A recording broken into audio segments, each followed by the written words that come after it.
Jay here, Stretford, Paddock. This is it. This is the big one. Manchester United travelling to West London in the Premier League for the game against Fulham. Joining me is Mr. James Young. How are we doing, Youngie? Yeah, very well, yeah. Are you enjoying life as a United fan at the minute? Well, I'm just lucky to survive after last night with the Rangers fans inside Old Trafford, to be honest. It was like... hopefully they've learnt their lesson from 2008. Maybe they'll be a bit nicer this time around. But no, it was...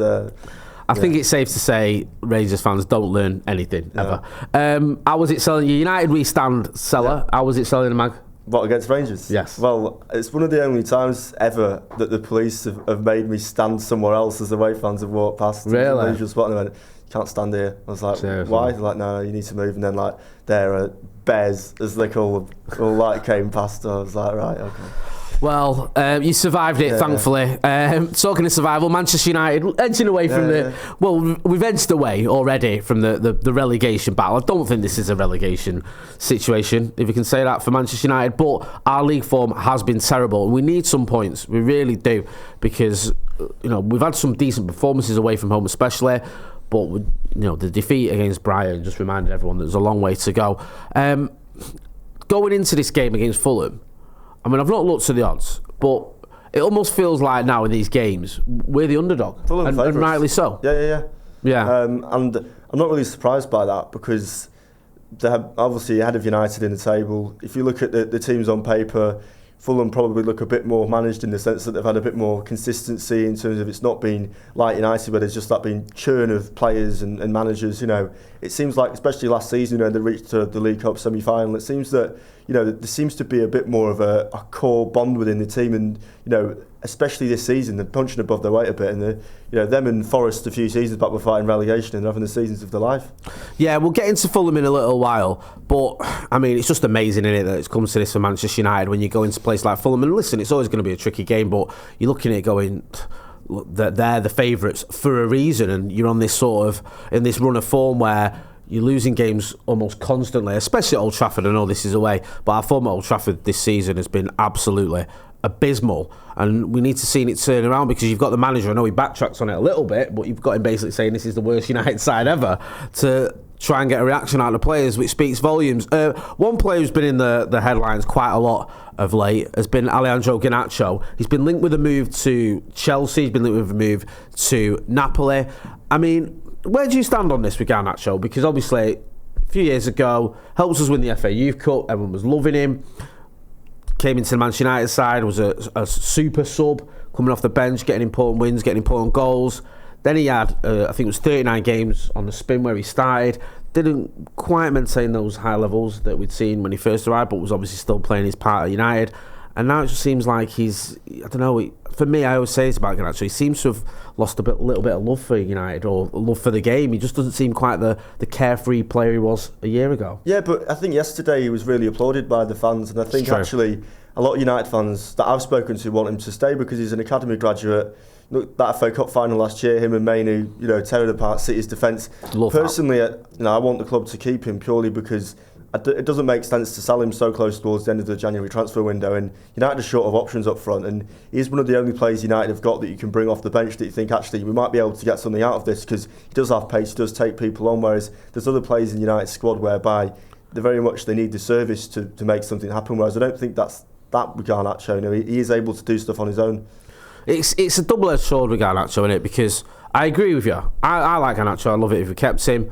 The issue you've got is if United do want to buy players, we have to sell someone, or we have to sell some players. And who do we sell for decent money? Garnacho is a player that you can get decent money for. My bigger worry, though, is we could end up selling Garnacho and replacing him with another Anthony, or a player who's just not any good, or two players that aren't any good. So it's so frustrating that United find ourselves in this position. Where United are in the table, realistically, with a few days left of the transfer window, who wants to join a side that are mid-table in the Premier League, that don't have Champions League football?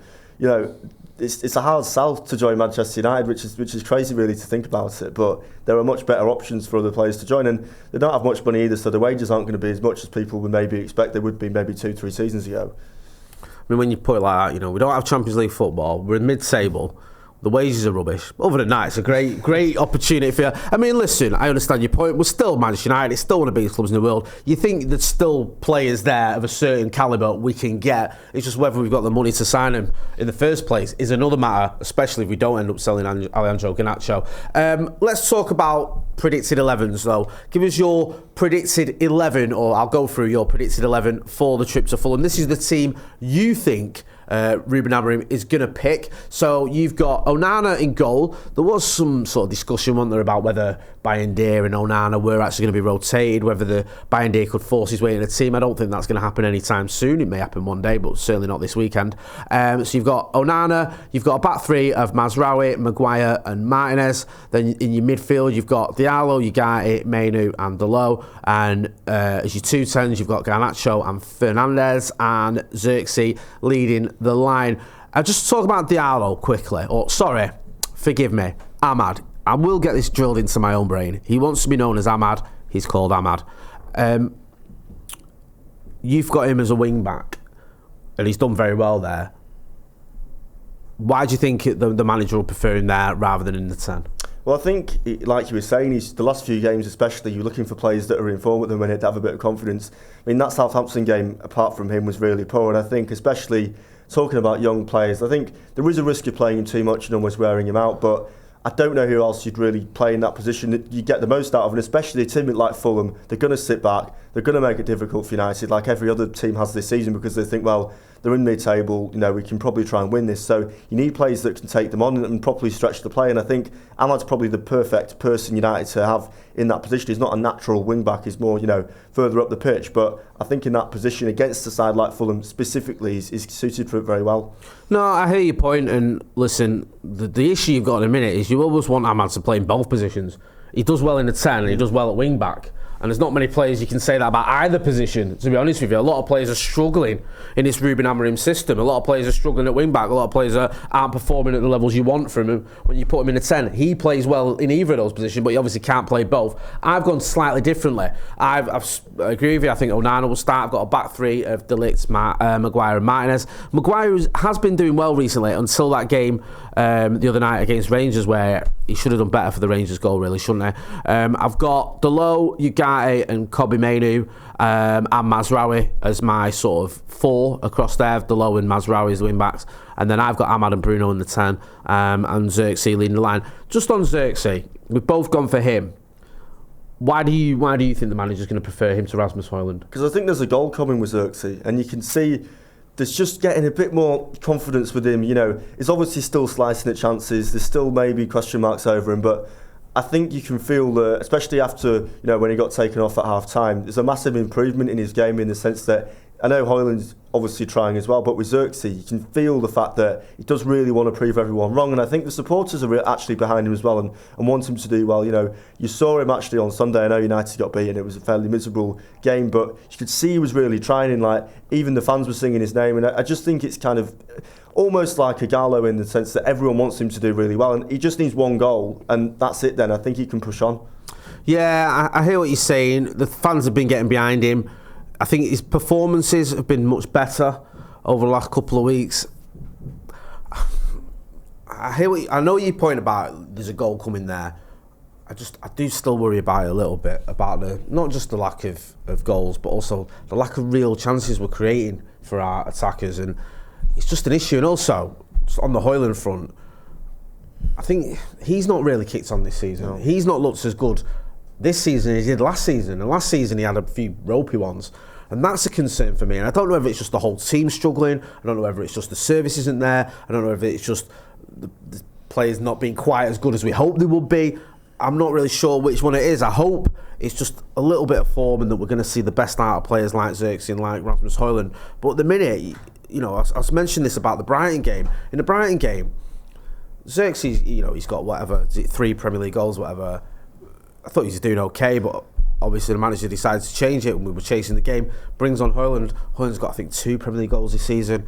I know he's got more in the Cups, but there's just a lack of goals there in this team, and that is a massive worry for me. He's snatching at chances a bit too much. You can see him. He's clearly frustrated that he's not scoring, but I felt like last season, you know, when he scored on Boxing Day against Villa, you're thinking, right, this is it now, come on. And we've not really seen the most out of him. And he's more experienced than Xerxes. He got more goals before he came to United at Atalanta. So I think people were kind of not expecting him to score 20 goals a season, but certainly more than what he's on now. Yeah, I agree. Fulham, I think they're in 10th in the Premier League. So they're not exactly a million miles away from Manchester United. I think they've got like 6 or 7 points more than us. But in context, Fulham being 10th is pretty decent for them, considering the amount of money they've got and where they are in you know, as a club, and the stature of the club and the teams that are above them. Manchester United, obviously, being below Fulham is pretty embarrassing. They've got a few decent players. One player in particular who stands out is Anthony Robinson. We've been linked with him, obviously doing very well at fullback for Fulham. What do you make of the job that Marco Silva's done now? I think he's done a great job. I mean, he took them to a League Cup semi-final last season, did a job on United last season as well, last-minute winner, I seem to remember. I think it's an example of a club that when they stick by the manager and they properly invest in a project, how far you can take them, because Fulham were kind of fighting relegation, you know, sort of finishing 16th, 17th, and this season especially, you know, they've really kicked on, and you can see the club actually really believe in what he's doing, and I think he's a really underrated manager. I mean, did a great job at Hull before Fulham and a couple of other teams as well. You know, I think they've definitely punched above their weight, and players like Jimenez as well. You know, United's defence, especially against someone like that, there is a lot of concern there to be had. I think he's at the right club for him, Marco Silva. I think at Everton and at Watford, he was a bit erratic, if being honest, and I think it didn't quite work out for him. I think Fulham, having maybe that lesser expectations than there was at Everton, if that makes sense, less drama than what was going on there as well, more stable, sort of tight-knit group. It seems to be the perfect fit. With all that being said, then, give us your score predictions. I think United will win, but I can't see them keeping a clean sheet. I think it'll be 2-1, and hopefully another Garnacho winning like it was the other season. 2-1. Yeah. All right, I'll take that. Before I give you mine, I want you to get your phones out, film yourself in landscape, and give us your 30-second score prediction, and send them to paddockmatchday@gmail.com, and we'll use that as part of our pre-match build-up. I'll go 1-1. I think we'll draw. I'd take a draw as well, you know. I really would. I know it's proper, you know, 2-bit, but this is where we're at. Youngie, always a pleasure, never a chore. Where can people find you? I'm on X, formerly known as Twitter, at James Young TV, on there. Go and check him out. You know where to find me. That's been James. I've been Jay. This has been a preview of Manchester United versus Fulham. Thanks for watching.